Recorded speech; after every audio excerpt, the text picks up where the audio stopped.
Salut, c'est Zouzou. Aujourd'hui, je vais vous présenter Signalis, le dernier jeu vidéo de Barbara Whitman et Yuri Stern sorti en 2022.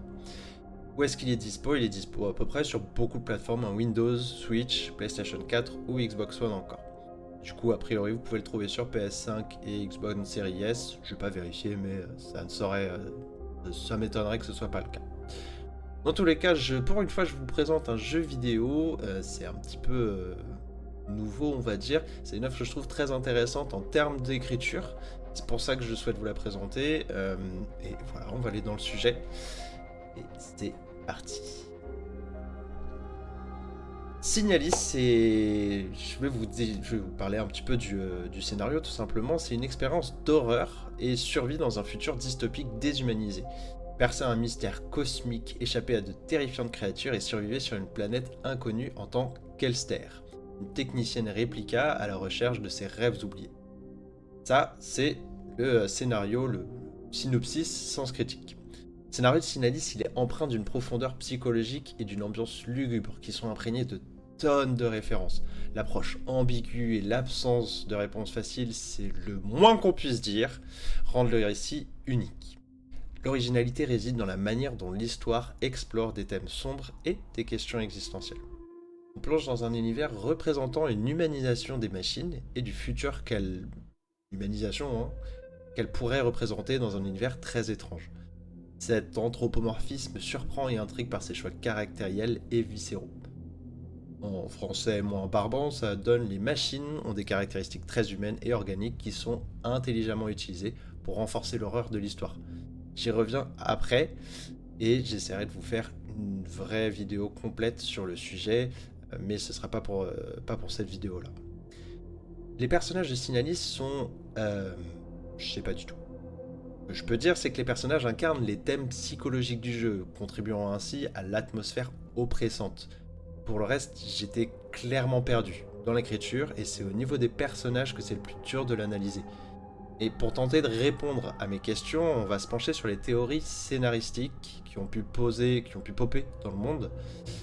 Mais ce sera à la toute fin et comme je disais, je ferai une VOD dédiée. Mais c'est pas sûr parce que c'est un sujet qui s'annonce complexe. J'ai déjà commencé à fouiller, bien sûr, pour pouvoir vous proposer cette vidéo déjà, parce que c'est, comme vous l'avez compris, moi je n'ai pas compris la plupart du scénario en jouant au jeu, comme beaucoup de personnes, et il y a beaucoup d'interprétations et de théories autour du scénario, ce n'est pas clair et précis. Il y a un gros parallèle entre la réalité et le rêve dans le scénario en lui-même, dans l'histoire. Donc, ça dépend de vos encouragements si vous voulez voir ça, sinon j'ai quelques sources qui pourraient vous intéresser. L'art visuel de Signalis est excellent dans son utilisation contrastée de l'organique versus la machine pour créer une atmosphère de terreur. Alors, en regardant de plus près, on peut se dire que ce qui est effrayant, c'est que les machines deviennent des créatures semi-organiques, semi-rouillées, et que l'univers se rapproche au fur et à mesure d'un environnement assimilable à l'autre monde de Silent Hill. Alors, sans trop vous spoil, il arrive certaines choses aux machines qui sont présentes, en tout cas aux androïdes qu'on voit devant nous, et ils ont une qualité comme beaucoup d'androïdes comme on peut les représenter souvent dans des œuvres de science-fiction, sont mi-humains, mi-machines. Mais ici, il y a vraiment une représentation de semi-organique, semi-rouille, à l'opposé d'un androïde qui est, oui, partiellement organique, mais très parfait en apparence. Du coup, on a juste cette impression, mais c'est pas aussi présent et pas de façon aussi dérangeante que dans le jeu. On ressent la même descente en enfer en parallèle d'une chute dans la folie que dans Silent Hill que j'ai déjà cité juste avant. Les designs des monstres et des environnements sont encore une fois un amalgame d'inspiration et des références à différentes créations pop culturelles qui ont touché les créateurs, enfin pas que, et ils contribuent à l'horreur visuelle distinctive du jeu. La bande-son de Signalis, seule chose pas réalisée par le couple de créateurs, composée par 1000 Eyes and Cicada Sirens, est incontestablement... Oh, j'ai réussi! Ouh, original. Elle utilise une combinaison de sons industriels et de mélodies mélancoliques pour renforcer l'atmosphère et l'émotion du jeu, créant ainsi une expérience sonore unique. Signalis est un jeu qui innove peu, en replaçant l'horreur psychologique au centre de l'expérience, comme ça a déjà été fait. Cela dit, c'est une approche qui, même si adoptée depuis des années désormais, n'est pas souvent bien maîtrisée. S'il y a une bonne utilisation de cette approche, et un ajout qui n'est pas souvent utilisé de telle manière, c'est l'inconnu. J'en avais déjà parlé auparavant, et j'y fais souvent référence lorsqu'il s'agit de parler d'horreur. L'inconnu est selon moi un aspect essentiel de l'horreur, surtout aujourd'hui, lorsque beaucoup connaissent la plupart des aspects de l'horreur et ne sont plus surpris, sans parler des jumpscares, parce qu'ils savent à quoi s'attendre. Et j'en fais partie, je pense. L'approche ambiguë de la narration et la manière dont elle traite des thèmes psychologiques complexes sont originales. On part nous-mêmes dans la folie car on ne comprend pas ce qu'il se passe et c'est en bonne partie ce qui participe à l'horreur, à l'angoisse qu'on ressent au fur et à mesure de notre avancée dans les tréfonds de ce jeu. C'est peut-être un poil trop poussé d'ailleurs, mais c'est très sujet à interprétation. Enfin, ça dépend de si vous arrivez à comprendre quelque chose à la première session de jeu. Après, peut-être qu'à la deuxième, ça plus impactant que la première, justement parce que vous comprenez un peu mieux l'étendue de la gravité de la situation à laquelle vous êtes confronté. Le gameplay de Signalis est principalement axé sur l'exploration, la résolution d'énigmes et la survie, plutôt que sur l'action pure. Cette approche est excellente pour un jeu d'horreur s'inspirant des premiers vrais bons jeux de l'époque, offrant une expérience de gameplay distinctive. Lorsqu'on joue en parallèle à un Resident Evil 8 qui ressemble plus à un jeu d'action-horreur, alors que ses prédécesseurs avaient une recette bien plus survival horror que ses fans d'origine affectionnaient tout particulièrement. Donc on prend le temps.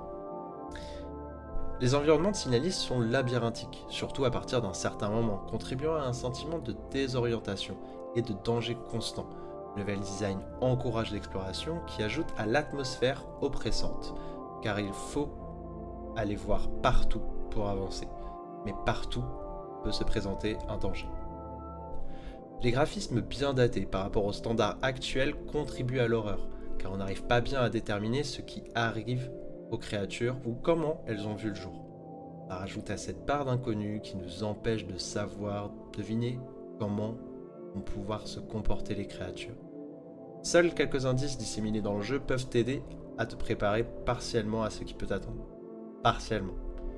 Les graphismes ont été utilisés de manière intelligente pour créer des décors évocateurs, mais à la fois incongrus et incertains. Le rythme du jeu est délibérément lent, mettant l'accent sur l'immersion et la construction de l'horreur psychologique. Ça contraste avec de nombreux autres jeux d'action rapides.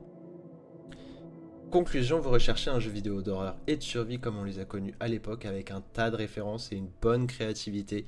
Allez jouer à Signalis. C'est un jeu vidéo qui prend le même contre-pied que Silent Hill à son époque, également où les jeux vidéo recherchaient déjà de l'action et de la frénésie pour se concentrer sur un aspect plus psychologique de l'horreur. J'ai adoré. Cœur sur vous. N'hésitez pas à vous abonner, à lâcher un like, ça fait toujours plaisir. Et si vous kiffez, dites-le moi dans les commentaires, n'hésitez pas, ça me donnerait vraiment envie de me lancer plus loin dans la conception de cette vidéo, peut-être même de faire une vraie vidéo un peu plus construite, sinon ce sera quelque chose que je ferai en live dans tous les cas ce dimanche pour pouvoir aller un peu plus loin dans le lore. Lore, comme je vous ai dit au début, est extrêmement intéressant, qui est très poussé, il y a une bonne variété d'informations à l'intérieur, une très belle construction. C'est un univers qui mérite d'être découvert. Allez, salut!